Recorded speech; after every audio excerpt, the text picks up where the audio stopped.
I'm Jan Pimblett and I'm the former Principal Development Officer at London Metropolitan Archives and have worked with many community groups over 20 years.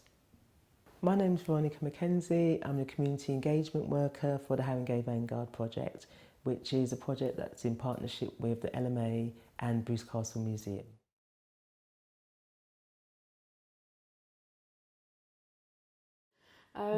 Well, I suppose my experience is around the work of London Metropolitan Archives and working with different groups, and that's how I've met you and people coming in and out.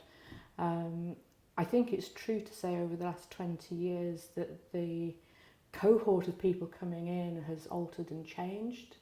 We've got more younger people coming through, people from diverse communities coming through, particularly African Caribbean, but also we've had people from the Middle East and so on in latterly, later on.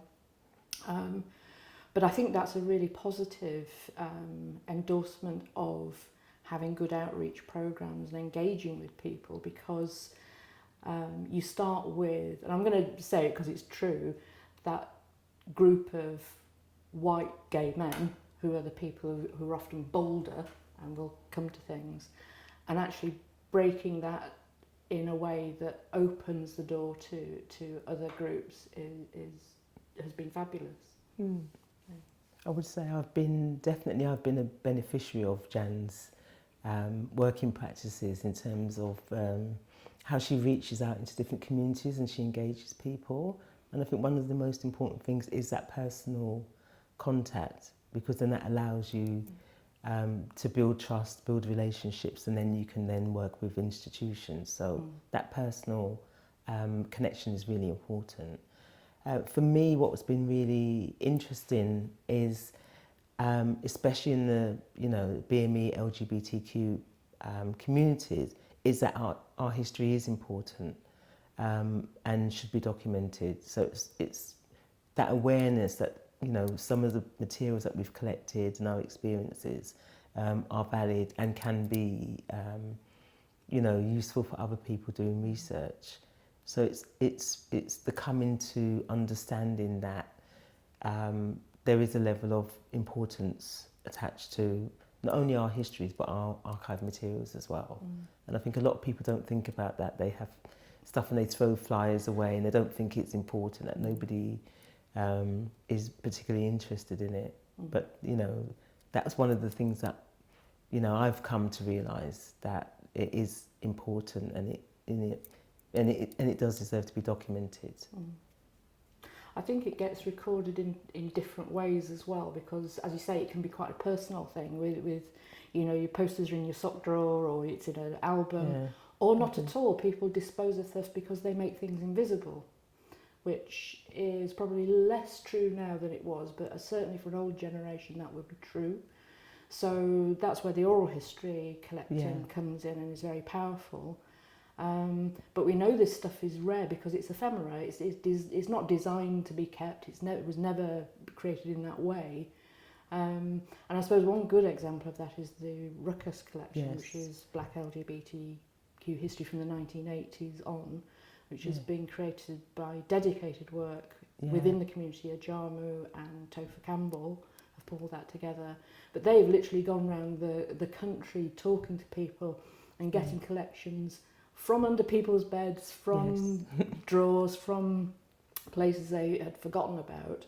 But what they've created is something that is so precious and so rare, because it is a really unique insight into the development of Black cultural responses to identity and sexuality that doesn't exist so powerfully in other places. So that's been great as well. Yeah, and the oral histories that you picked up on, one of the things is that people don't believe that their history is anything, particularly interesting. But then when you listen to 3 or 4 people and you hear their experiences and actually how much they went through, and it's something that younger people, people going into research now, will just be amazed by a lot of the stuff that happened, and a lot of the circumstances people had to overcome to live their lives. So that's you know, the oral history part of it is also really, really important.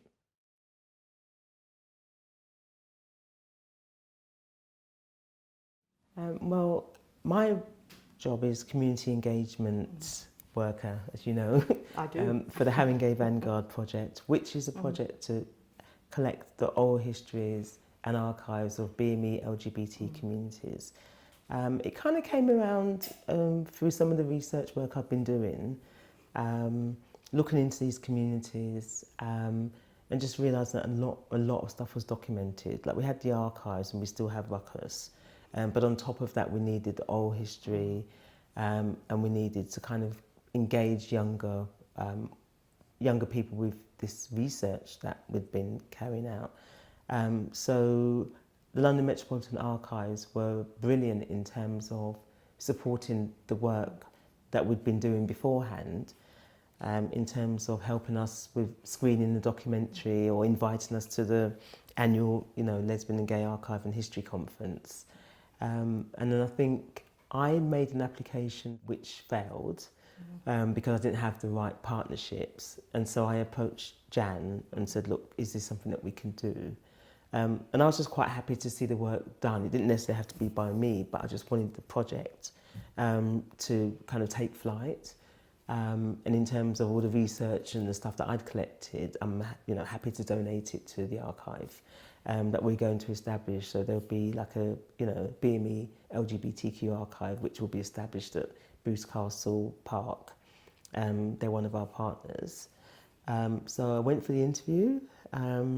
Was quite surprised to find 5 other people that I knew had gone for the interview as well. So there was quite a lot of competition for the role, even though it seemed strange that it's kind of based on some of the work I've been doing. But we went through the proper interviewing process, and I was appointed the community engagement worker.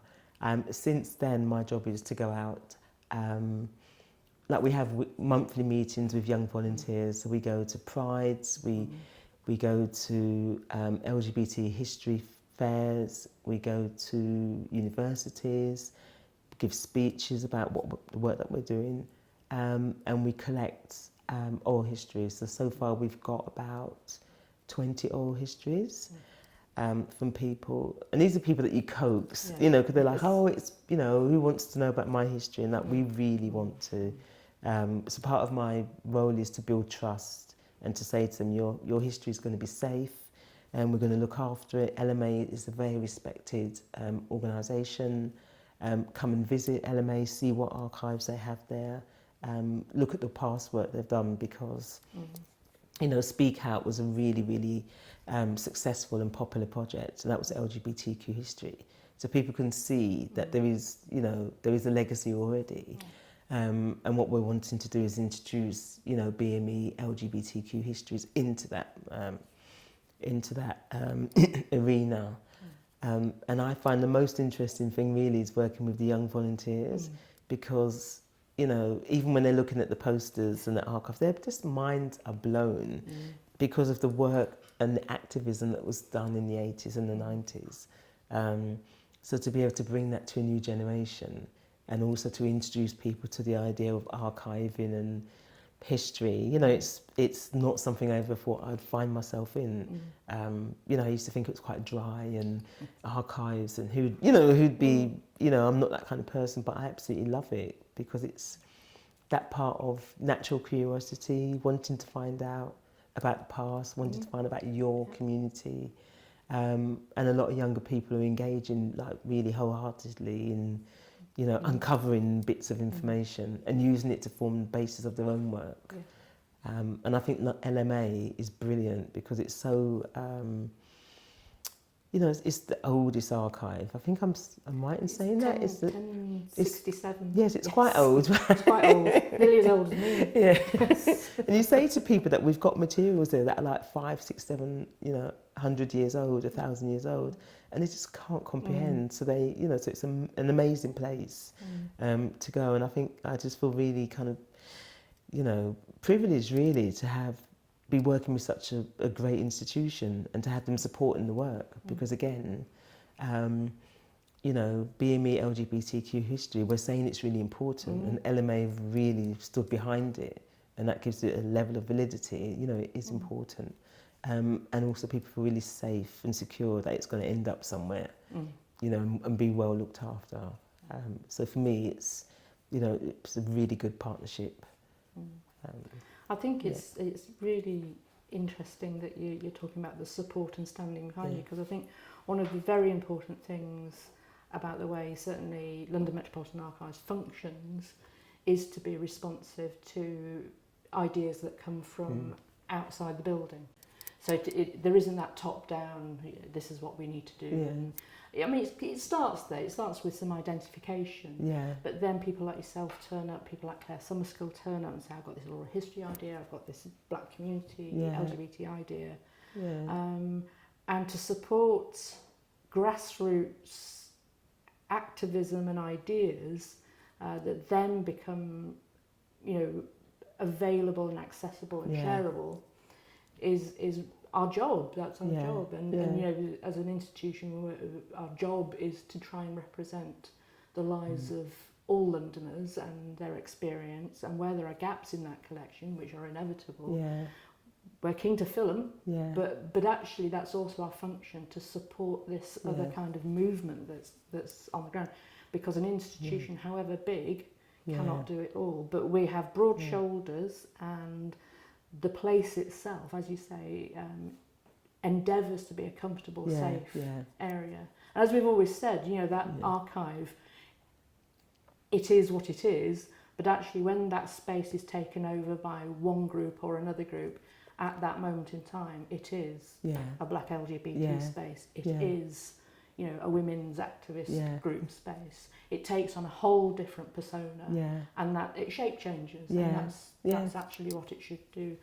But the other thing that I think I want to pick up on is the idea that archiving and collecting memory and sharing memory is a form of activism, and not everybody is someone who likes to go on marches or feels comfortable, you know, being very public in the way that they express things. But actually saving your own history and making sure it gets shared by young people and future generations is a very, very powerful thing to do, because you're saying, we are not invisible, we are present forever. Our stuff will be there 1,000 years from now, like that early document is there 1,000 years behind us. So that is the inspiration, and we started calling LMA the Forever Project. Again, which is good actually. Good, yes. But that's the principle anyway. That it's actually that there is a sense of guardianship in the building that gets handed over. There is no mistaking that will. It doesn't belong to the institution. It's being looked after. It belongs to the users, and the place is what the users make it. And to think in 500 years' time, do you know what I mean? Someone's going to be looking at this poster and you know, I think they might not even see you in 21, 20, 21, but 50. It's true, and having to unpack that again, you know, and so on. And then one of the things quickly is the change in technology. Do you know what I mean? It's like everything's digital, and then there are a lot of discussions happening around, you know, how long digital files will last and all of that, you know, degradation and everything else. But so paper, do you know what I mean? People are going to come back to paper and posters and absolutely right, you know, and that tangible, you know, there's something just You've got very to keep both. But the new technology thing is also very important, because of course that's the way you're engaging with people, just using different ways of communicating and generating information. And that's a challenge for archives because it's moving so fast. But what has been a huge benefit back into the professional sector with projects like Haringey Vanguard and collecting oral histories is, how do you look after it? How do you preserve it? How do you re-record it if there is degradation? How do you make it available? Lots and lots of things, but that feeds into new progress and new developments, which again benefits the wider community.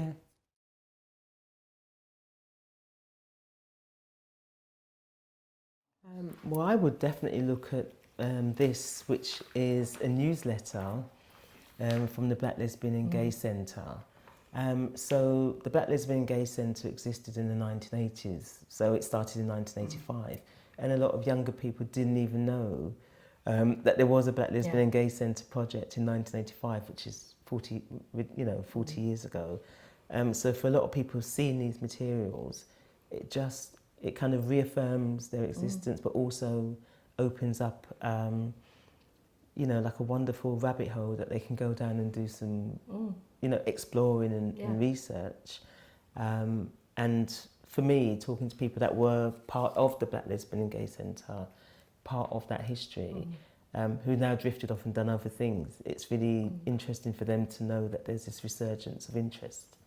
And I think it's actually very interesting as well that as a movement it was seen necessary to support members of the Black community, because there still remains to this day a feeling that sometimes people are not, you imagine the LGBTQ community is an inclusive community, but in fact there are some divisions there as well and differences.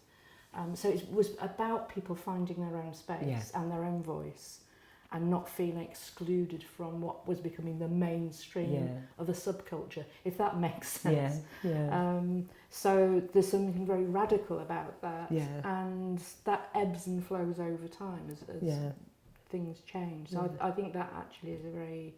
Because that's the question to ask it, why did people feel it necessary to have the space to do a separate thing?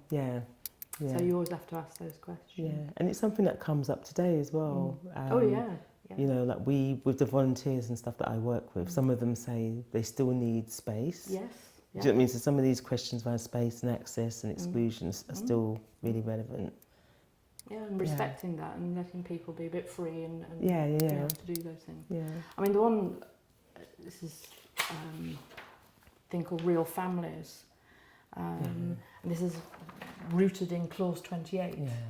So you're going back to the 1980s, mid-1980s. People forget how frightened people were, and people were in genuine fear of losing their jobs and being exposed and being, bullied and harassed at work. It opened up things. Happily, most places were a bit more supportive than that, but it was a very clever piece of legislation. It's a very short one, but it pinned all sorts of things down and stalled progressiveness. But of course, momentarily, because of course what happens is that people then push back. And what really happened was that people spoke out more and campaigned more, and more events started to happen. And it united communities as well. Communities, absolutely. So the pushback was actually strengthening for the LGBTQ community, and exposed it for what it was, really. And I think definitely lesbians and gay men, who were kind of separate groups at the time, more separate communities came together around it was one of the Section things, because of course the AIDS crisis was the other main point where people started to come together and help each other, which again is very significant, I think, in terms of support. And the thing that with this is, this idea of real families, because one of the phrases that is used is about the promotion of pretend families. Well, go figure that, either you've got parents or guardians, or what does that even mean? So the whole thing was wrapped up in some bizarre way of thinking. And there were some alliances, especially in the Black communities, between the right wing and then very religious people in the Black community were on the same side, which was it pulled out scary. All sorts of very interesting points of contact. That's all good. That's all good. We you can won. see it then.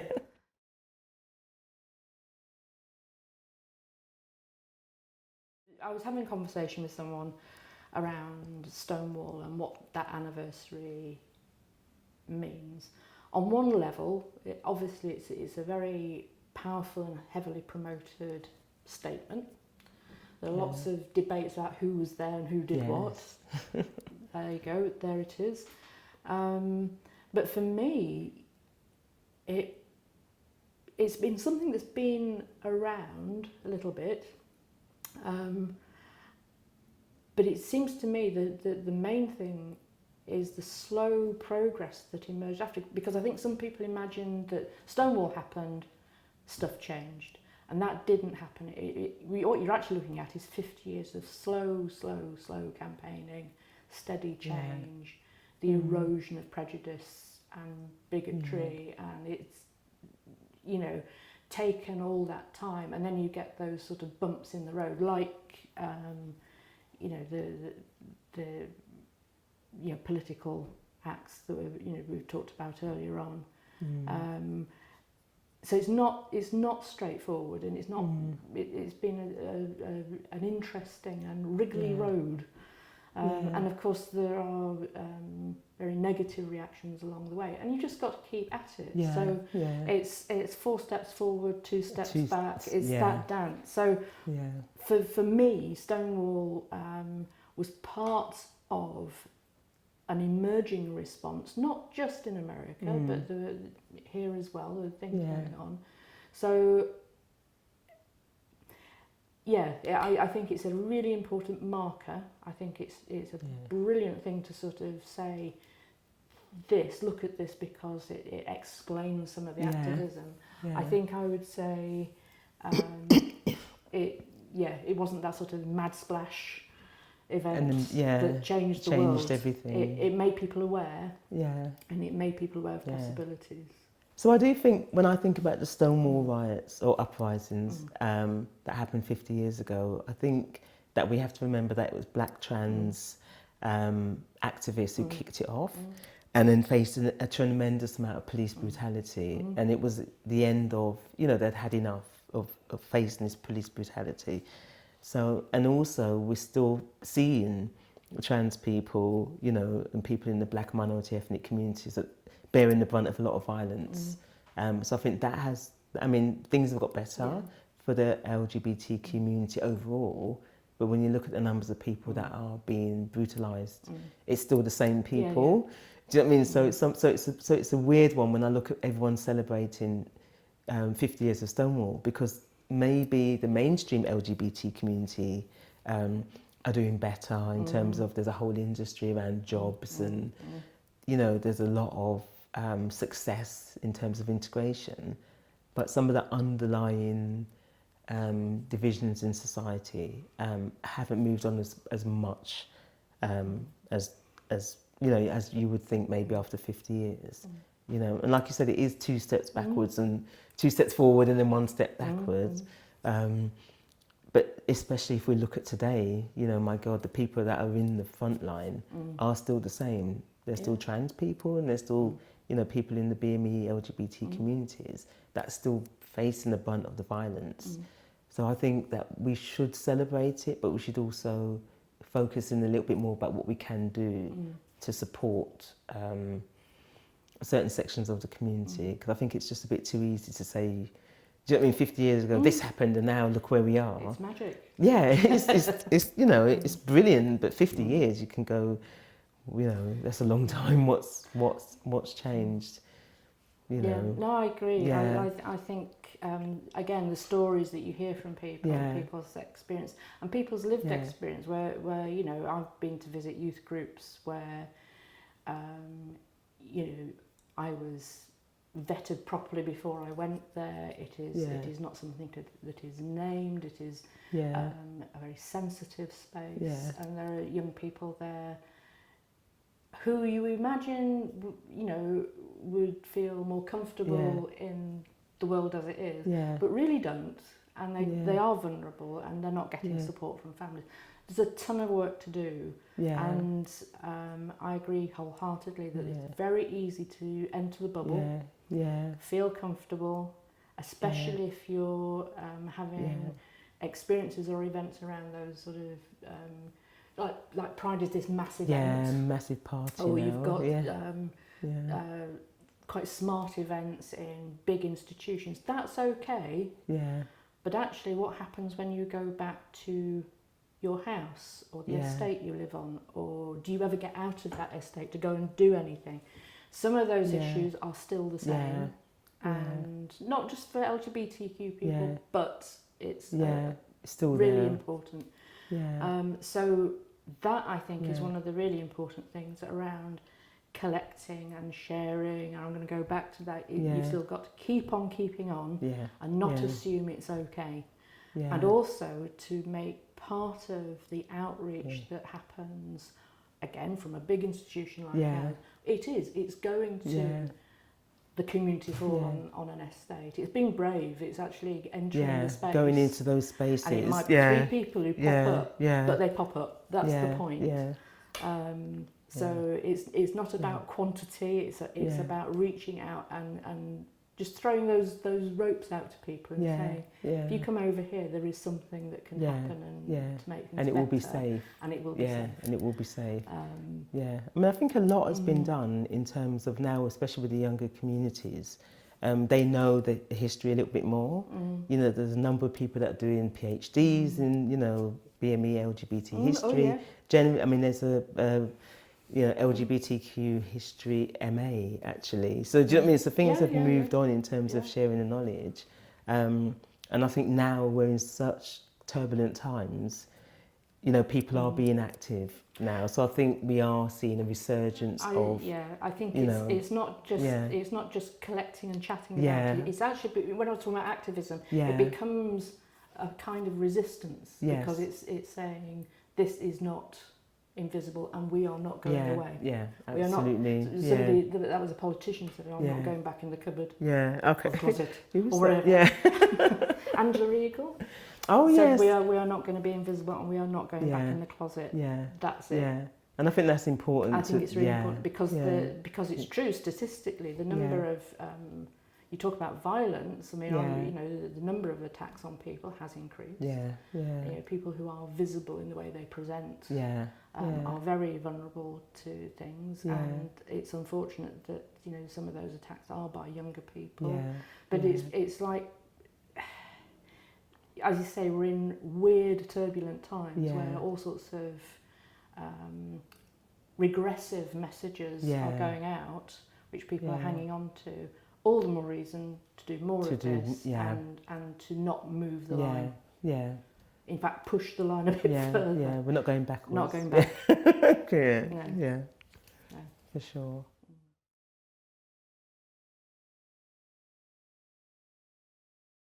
The Archives, Libraries, Museums and Special Collections LGBTQ History Conference, which was actually, its short name was Queering Memory, this year was in Berlin. And I think it was fantastic that you had a platform there. Rose Collis, who's an activist, grassroots activist, amazing. And has been cracking on for 40 years, was able to perform a piece of theatre there. LMA had 10 minutes on the platform, but there were 400 delegates there, and most importantly, were the people from Russia, there were people from Somalia, the people from, you know, there are challenges here, we know there are, but my goodness, you know, those people are facing really difficult times every day, but to be there in that international forum, it felt amazing because people, you could see the interactions going on, and there's actually going to be a support network for South American delegates who felt very isolated and threatened by the regimes they're living within. So there it is, there's the pushback, there's not going back. Organising against. So from the tiny little organisation that you've been involved with that produces this poster, it's becoming an international forum in a true sense. And I think that's really important because what's happening to LGBT communities is not in isolation. Do you know what I mean? It's part of a whole shift, you know, some would say to the right, some would say backwards. So it's affecting LGBT communities everywhere. And I think there was a period where it was not complacent, but people felt that we'd achieved quite a lot. so people would just be able to relax and live their lives and Yeah. get their mortgages and have, you know, and all of that. And then it's quite shocking now when you say about people being attacked, you know, like when we were attacked on the bus. Yes, yeah. You know, you think this is 2019, it's, you know, it's still happening. It's backlash time. Backlash time, yeah. Absolutely. You know, but one of the things I just wanted to say is that the LMA, the London Metropolitan Archives, has a history, archive and history conference every December. And this year we're focusing it on BME LGBT communities. Right. So we're looking at the range of expressions within that community, from arts to, you know, performance, you know, looking at older histories. So it's going to be, I think it's going to be amazing. Put it off. But we also want people to submit ideas and to make it as broad as possible as we can. Because even within the BME LGBT history, there's so many different histories within that.